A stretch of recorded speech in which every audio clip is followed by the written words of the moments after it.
বিসমিল্লাহির রহমানির রহিম। আসসালামু আলাইকুম রহমতুল্লাহি বারাকাতুহু। প্রিয় দর্শক, আমরা আজকে একটা টি শার্ট ডিজাইন দেখব, কিভাবে এই ধরনের টি শার্ট ডিজাইন করতে হয়। তো আমরা কথা বলতে বলতে আমার এই ডিজাইনটাকে আমি একটু হালকা কাজ করে নিই। একটু প্রবলেম আছে, সেই প্রবলেমটা আমি সলভ করে তারপরে আমি যাব আমাদের ডিজাইনে। আমরা এখন এই টি শার্ট ডিজাইনটি করব। তো এই টি শার্ট ডিজাইনটি আমরা করার জন্য শুধু অনলি একটা এলিমেন্ট আমরা নিয়েছি, আর বাকিগুলো আমরা আমাদের ফন্ট ইউজ করে আর কালার ইউজ করে একটা শেপ ইউজ করে আমি এই ডিজাইনটা সম্পন্ন করব। তো আমি সবগুলোকে ধরে সিলেকশন টুলে সিলেকশন করে আমি একটু ছোট ছোট করে নিলাম। ছোট করে নিব, এই যে ছোট করেছি আমি, এটাকে আমি ধরে এক পাশে রেখে দিব। আমি সেম ডিজাইনটাকে আমি আরও একভাবে একটা ব্যাকগ্রাউন্ড দিয়ে করেছিলাম, বাট সেটার পাশে আমি এখানে এনে রেখে দিলাম। রেখে দিয়ে এখন আমাদের যে একটা ব্যাকগ্রাউন্ড দেখা যাচ্ছে ব্ল্যাক, আমি কন্ট্রোল আর অল্টার 2 দিয়ে এটাকে আমি আনলক করে ডিলিট বাটনে ক্লিক করে আমি এটাকে ডিলিট করে দিলাম। তো কথা বলতে বলতে আমার এলিমেন্ট বাল্বে একটা বাল্ব এবং এর দুই পাশে দুইটা ফুল, এইটাকে আমি আমার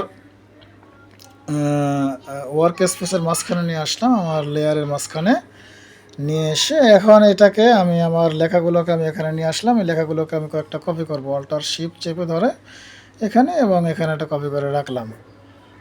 এই কপিগুলো করার কারণ হচ্ছে আমি এখান থেকে লার্ন গ্রাফিক ডিজাইন এই পর্যন্ত রাখবো একটা অংশ, আর নিচে অ্যান্ড এবং ক্রিয়েট এ বিউটিফুল লাইফ এই তিনটা অংশ করব।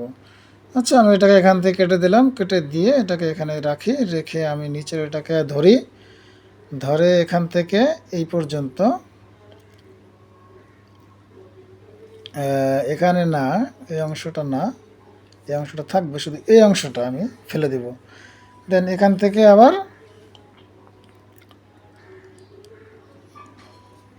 এটা প্রবলেম হয়েছে, এটাকে আমি ডাবল ক্লিক করে এখান থেকে ডিলিট করে এখান থেকে ডিলিট করে দিলাম এবং অ্যান্ডটাকে আমি এই পাশে এনে রেখে দিব মাঝখানটায়।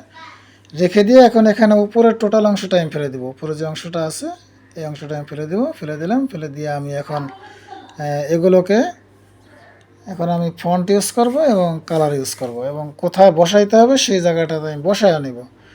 তো আমি এখন এই আমার আচ্ছা, আমি একটা কাজ করে নিই, আগে একটা ইলিপস নিলাম, ইলিপস নিয়ে ইলিপসটাকে আমি এইখানে দিয়ে আমি এটাতে একটা কালার দিয়ে নিব। এটা যে কোনো কালার দেওয়া যায়, আর এখানে আমি ইয়েলো কালারটা দিয়েছি, শুধু এটা ফুটে উঠবে ডিজাইনের মধ্যে, এই জন্য এটাকে আমি এক্স দিয়ে কেটে আমি কন্ট্রোল বি দিয়ে এটাকে পেছনে পাঠিয়ে দিলাম এবং এই স্থানে রাখলাম। রেখে অ্যান্ডটাকে ধরে আমি যে ফন্ট আগে নিয়ে এসে রেখেছি এখানে, আপনারা, আমি এখন ফন্ট খুঁজে সময় নষ্ট না করি, এই জন্য আমি ফন্ট যে নিয়ে এসেছি এটাকে আমি সিলেকশন করে আমি আইড্রপার টুল দিয়ে এই ফন্টটা নিয়ে দিয়ে দিলাম, টু যে টু লেখা যেটা আছে, যেই ফন্টটা আমার দেওয়া আছে সেই ফন্টটা আমি এখানে দিয়ে দিলাম। দেন এইটাতেও আমি একটা ফন্ট দেবো, যে ফন্টটা আমি এই পাশে নিয়ে আগে রেখেছি, এই ফন্টটা আমি দিয়ে দেব। দেন ডাবল অল্টার এবং শিফট চেপে ধরে আমি এটাকে একটু বড় করে নিলাম।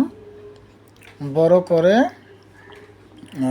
আমি এটাকে একটু ছোট কইরা এটাকে এই অবস্থায় রাখি এবং এটাকে আমি সিলেকশন করে আইড্রপার টুল দিয়ে আমি এই ফন্টটা দিয়ে দিলাম। দিয়ে দেওয়ার পরে এখন আমার ফন্ট সিলেকশন করার পালা শেষ। এখন আমার যে এখানে সি আছে ফার্স্টেই, এটাকে আমি সিলেকশন করে আমি এখান থেকে এটাকে আমি বড় আপার কেস করতে পারি, অথবা টাইপ থেকে গিয়ে চেঞ্জ কেস থেকে আমি এখানে আপার কেস করে দিলাম। আপার কেস করে এটাকে একটু, আচ্ছা, এই আমার যে এখানে ইলিপস আছে আর ইলিপসের উপরে যে আমার বাল্ব আছে, এই দুইটাকে আমি সিলেকশন করে আমি একটু ছোট করে নিব, একটু ছোট করে নিলাম। ছোট করে আমার যেই উপরের যে লেখাটা আছে সেটাকে আমি মিডল বরাবর বসাবো, যেন এই আমার যে এলিমেন্ট আছে এই এলিমেন্টের ডানে এবং লেফট এবং রাইটে যেন সমান সমান থাকে এই জন্য। আচ্ছা, এটাকে আমি সিলেকশন করে আমি একটু কাজ করে নিই। সেটা হচ্ছে আমি অবজেক্ট থেকে এটাকে আমি এক্সপ্যান্ড করে ইউনিট করে দেব।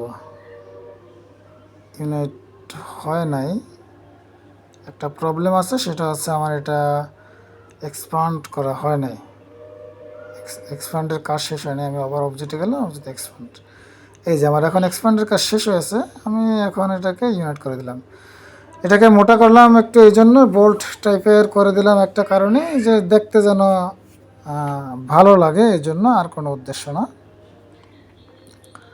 এটাকে আমি এভাবে রেখে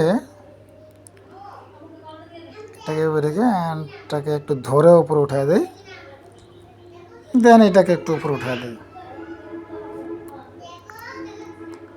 মোটামুটি সাজানোর কাজ এতটুকু রাখলেই হয়। তারপরে যদি আরও প্রয়োজন হয় আমরা সাজায় নিব। আমরা সবগুলোকে সিলেকশন করে আনগ্রুপ করে নিলাম। আনগ্রুপ করে আমি একটু দেখে নিই যে আমার এখানে কি কি কালার আমি দিয়েছি। আমি মূলত অ্যান্ডের মধ্যে ইয়েলো কালার, অ্যান্ডের মধ্যে আমি দিয়েছি এক কালার, আর উপরেটা নিচেরটা আমি এক কালার দিয়েছি। আমি কথার ফাঁকে ফাঁকে আমার এই টেক্সটগুলোকে আমি রাইট ক্লিক করে ক্রিয়েট আউটলাইন করে নিলাম। এখন আমি এখান থেকে যাব, টুলবার থেকে লাইন সেগমেন্ট টুলে যাব। লাইন সেগমেন্ট টুলে গিয়ে আমি এখানে একটা লাইন নিব, এটাকে আমি ব্ল্যাক কালার দিব, দেন স্ট্রোক কালারটাকে আমি 10 অথবা 15 দিয়ে রাখবো। আপনার যতটুকু দিলে আপনার কাছে মনে হবে পারফেক্ট, আপনি অতটুকুই দিবেন। আমার কাছে মনে হয়েছে যে এটা এই পর্যন্ত রাখলে ভালো হয়। দেন আমি স্ট্রোকে ক্লিক করলাম, আমি দুই পাশে যে চিকন হয় সেটাকে দিলাম, দিয়ে আমি এটাকে অবজেক্ট থেকে এক্সপ্যান্ড করে নিলাম। এক্সপ্যান্ড করে, আচ্ছা এটা একটু প্রবলেম হয়েছে, আমি এটা এক পাশে দিব, দুই পাশে না, সরি এক পাশে এটাকে দিব। দিয়ে আমি এটাকে এখন কপি নিয়ে নিব। আগে কপি নিয়ে অল্টার এবং শিফট চেপে ধরে এটাকে কপি নেওয়ার আগে আমি একটা কাজ করে নিলাম, এটাকে আমি ফিলে কনভার্ট করে নিলাম, স্টকটা ফেলে দিয়ে। দেন তারপরে আমি এখান থেকে যাব,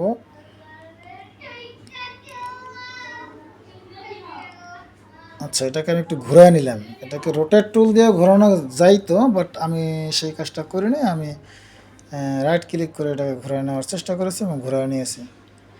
আচ্ছা, আর একটা কপি নেব, আর কপি নেব না, নিয়ে এটাকে আমি সিলেকশন করব, দেন কন্ট্রোল জি দিয়ে গ্রুপ করব। গ্রুপ করে আমি রাইট ক্লিক করে আমি ট্রান্সফর্ম থেকে রিফ্লেক্ট, দেন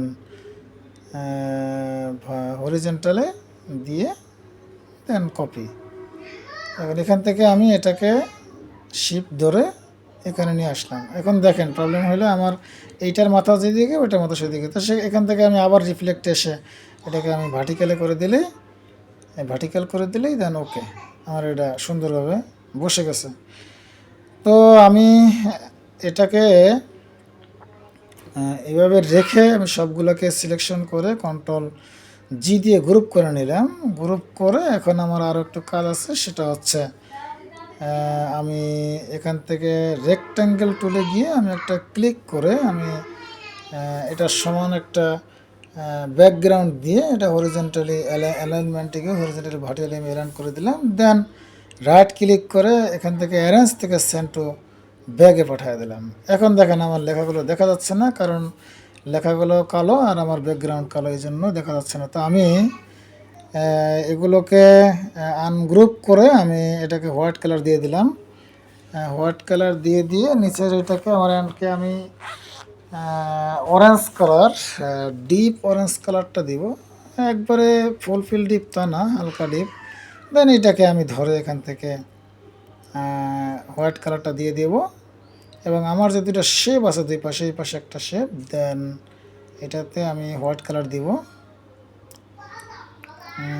এটাতে আমি হোয়াইট কালার দিয়ে নেব আইড্রপার টুল দিয়ে। দেন এই পাশে যেটা আছে এইটাতেও আমি আইড্রপার টুল দিয়ে হোয়াইট কালার দিয়ে নেব। দেখতে দেখতে আমার ডিজাইনের কাজ মোটামুটি শেষ হয়ে গেল। আপনারা আপনাদের মূল্যবান সময় দিয়ে আমার এই ডিজাইনটিকে দেখার জন্য আপনাদেরকে অসংখ্য ধন্যবাদ। আপনারা ভালো থাকবেন এবং সাপোর্ট দিয়ে লাইক, কমেন্ট ও শেয়ার করে আমার পাশে থেকে আমাকে কাজে উদ্বুদ্ধ করবেন, এই প্রত্যাশা আপনাদের সকলের কাছে। পরবর্তী ভিডিওতে কথা হবে। আসসালামু আলাইকুম রহমতুল্লাহ।